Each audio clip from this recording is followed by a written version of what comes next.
2026 is the era of AI in Google Ads, and if you are not fully taking advantage of Google Ads AI features, you are going to fall behind other advertisers. It's only February in 2026, and Google is already pushing their AI agenda very, very heavily in all of their ad placements.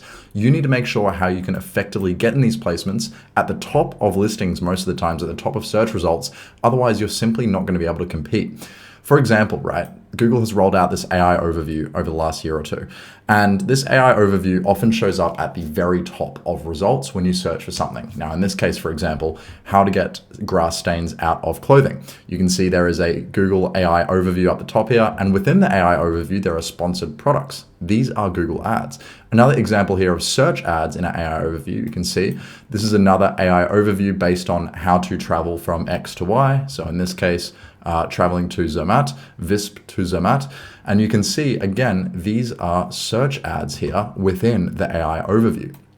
And these are often at the very top of the page. So if you are searching for something, or if a user, one of your customers is searching for something on Google, these are the results that they're going to see first most of the time now, because Google is leaning so heavily into their AI systems, AI overview, AI placements, that if you're not in there, you're just going to miss out. And most people won't scroll past the AI overview. We know, we've learned from years and years of data that 90% of people don't scroll past the first 3 results on Google. So if you aren't placing up the very top, now the new results are AI overview rather than just regular search results. If you're not up there, again, you're going to miss out.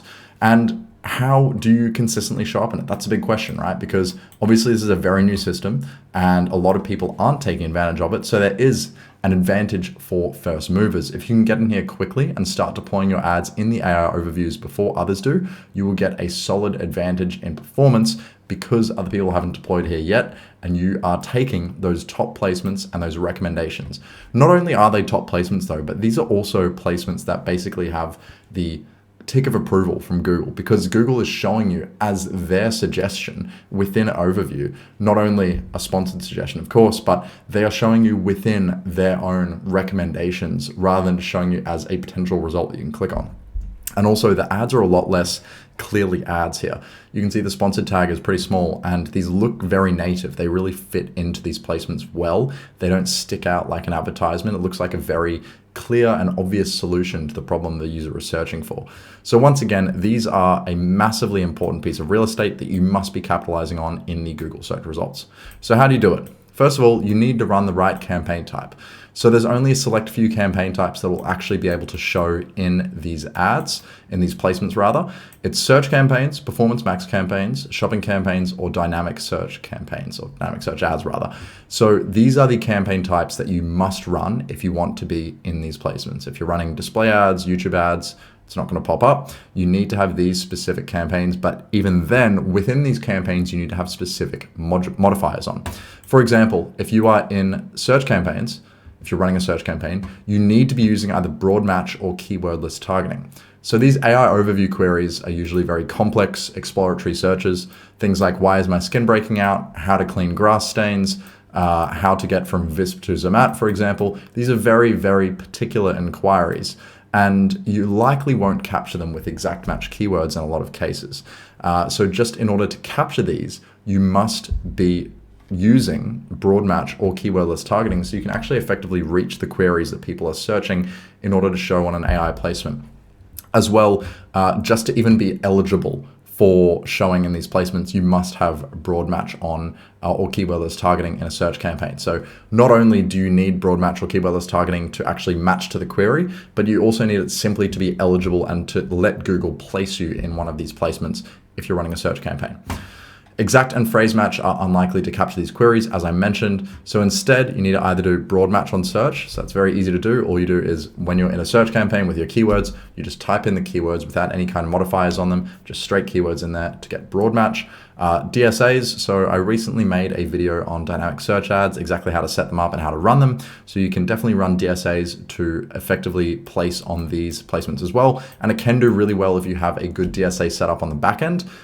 They will allow you to match to very specific and very variable queries that are related to your landing page. And then we have AI Max, which is the new kind of expansion of search. If you're running an AI Max search campaign, it will allow you to hit broader queries and categories related to your searches. And then PMax as well lets you place on these kind of placements without having specific keyword targeting. Now, obviously, Google is moving in the direction of automation, broad, and basically letting the algorithm do all the work, which is a little bit scary for media buyers like me. However, it is very beneficial for business owners looking to scale up quickly. If you have high quality data, you need to make sure that you do have really high quality data feeding back in. And if you do, you can get a lot of leverage out of using these automated systems and basically getting Google to run things for you. Now, as I said before, a caveat to all of this broad is there are benefits that come with it, but please make sure you have accurate data and conversion tracking in your account. If you don't have accurate conversion tracking, all of this will be almost impossible to run because Google relies so heavily on data in order to effectively target customers within these campaign types. So please make sure your conversion tracking is set up correctly. I have a full guide on my YouTube here as well on how to set up conversion tracking and make sure that it's all working in your account. By the way, if you want me to implement my entire 8-figure Google Ads system for your e-commerce brand, SaaS company, service-based business, whatever you are, as long as you run Google Ads, just click the first link below to book a call with my team. Next up, enable smart bidding. So manual bidding is not aligned with AI optimization in most cases because it places on such variable and really a wide range of queries that you can't bid for specifically. Some queries may be really long tail and really niche, and as a result have a very low CPC, while some may be more direct to the point, high intent, and have a higher CPC. And if you set specific CPC targets, you're probably going to be missing out on a lot of these searches. Also, I don't really recommend using manual CPC combined with broad match, which you have to use in these campaign types. Manual CPC and broad match doesn't really make much sense because broad match, as I mentioned before, goes very broad on the search terms that it captures.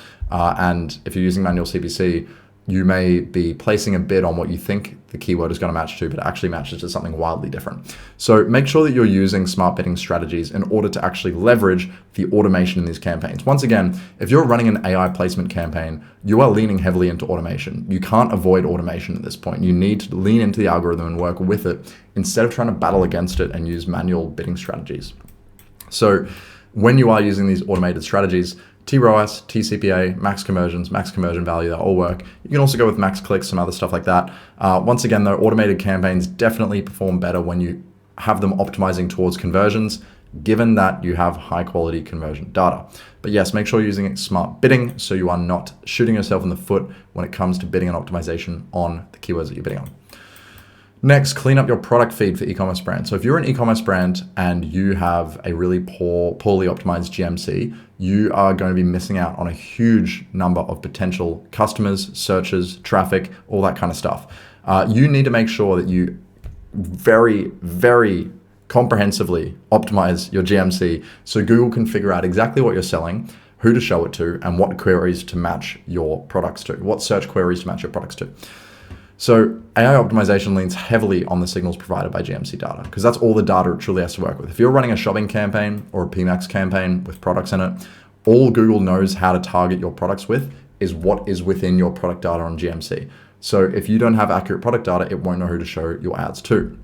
So make sure all these are dialed in. Pricing, make sure it's accurate. Titles and descriptions, make sure they're well optimized. They have the necessary keywords. They also have copy that actually makes people want to click through. Although you can have a keyword stuffed title, if it doesn't actually appeal to the user, they're not going to click it. So make sure that you kind of walk the tightrope between both keyword stuffing and user appeal. You need to hit both sides of the sword there.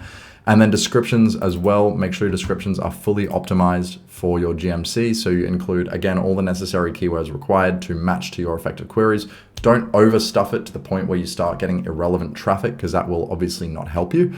Make sure you only include relevant keywords and descriptions and information within your description. Promotions, the more accurate your promotions are, the better of a click-through rate you're going to get, the better uptake you're going to get, and Google also will like you if you have more approved promotions going through your GMC. Shipping and return info needs to be accurate. You won't even be able to run your GMC. You'll probably get banned if you don't implement these kind of information, pieces of information into your account. Additionally, as well, your shipping and return stuff does show up in shopping ads. I think it should show over here. So we've obviously got the review extension here, but often you'll see shipping or return info pop up down here where this review widget is. So it will be showing against your competitors. You need to make sure that you have that data in there and you aren't being aren't being trumped by your competitors, I suppose, who have more data than you.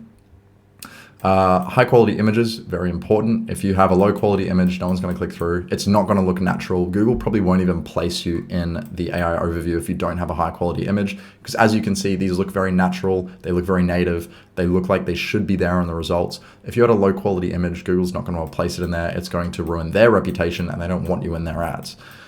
Next up, more complex product data. So this is the stuff that's below all of these things in GMC. So you've got like gender, age, category, all that kind of stuff that allows you to really give Google more data on who your products are for. The more you fill out, once again, the better it's going to be able to match to your customers effectively. So make sure you fill out every field you can with as much detail as you can, as accurately as you can, and then you will have the best chance of succeeding, not only with AI overview, but with shopping ads in general. Next up, invest in high quality landing pages and creative. Now this is kind of the last tip, but one that is still very important and is becoming more and more important as Google evolves. Your AI-powered placements rely heavily on accurate and relevant page data. So you need to make sure that you optimize for not only complete and accurate information on your page, but also a quality user experience. So if you're running, for example, DSAs, let's say you're running dynamic search ads, which basically generates the ad targeting based on the the copy on your landing page. If your landing page has irrelevant copy, low quality copy, it doesn't include the necessary information that a customer is going to be looking for or searching for on Google, you're not going to show, you're not going to match the right placements, you're not going to be showing your ads to the right people. Additionally, if you have a low quality user experience, if people go onto your site and immediately bounce, Google is going to decrease your ad rank. They're going to put you lower in the placements. You're probably not even going to make it into the AI overview. So you need to make sure that you have a quality user experience on your website. When they go on your website, they spend time on there, they add to cart, they make a purchase, they take actions towards your goal rather than just jumping on, seeing a poorly optimized page or getting a constant loading symbol and then bouncing straight off. Very, very important to make sure that you do have high quality landing pages and creative alongside all of these other steps I mentioned. But if you nail all 5 of these steps and you have a good product and you have a really well-matched audience on Google, there's a very good chance that you will be able to dominate AI in 2026 and make the most out of AI overview and make sure your ads are always placing in your AI overview and you are getting the most possible revenue out of Google's AI systems. If you found this video helpful, please consider liking and subscribing. And if you have any suggestions for future videos, please comment down below. If you just watch this whole video and you're like, wow, I didn't even understand what this AI stuff is, this doesn't make any sense to me, but I really want to be taking advantage of it because I'm doing some good money on another channel or my product, I know my product works well, I just need to get onto Google, I can absolutely help. We have helped many brands expand onto Google and make a lot of money with Google. Even with the Google AI systems already in 2026, we've started making some really good money for our clients using these kind of systems. We're still actively testing these systems. We're still developing them and making sure that we are making the absolute most out of them for all of our clients. So if you are interested in that, please feel free to book a call with me at the link down below. Otherwise, I'll see you guys in the next video.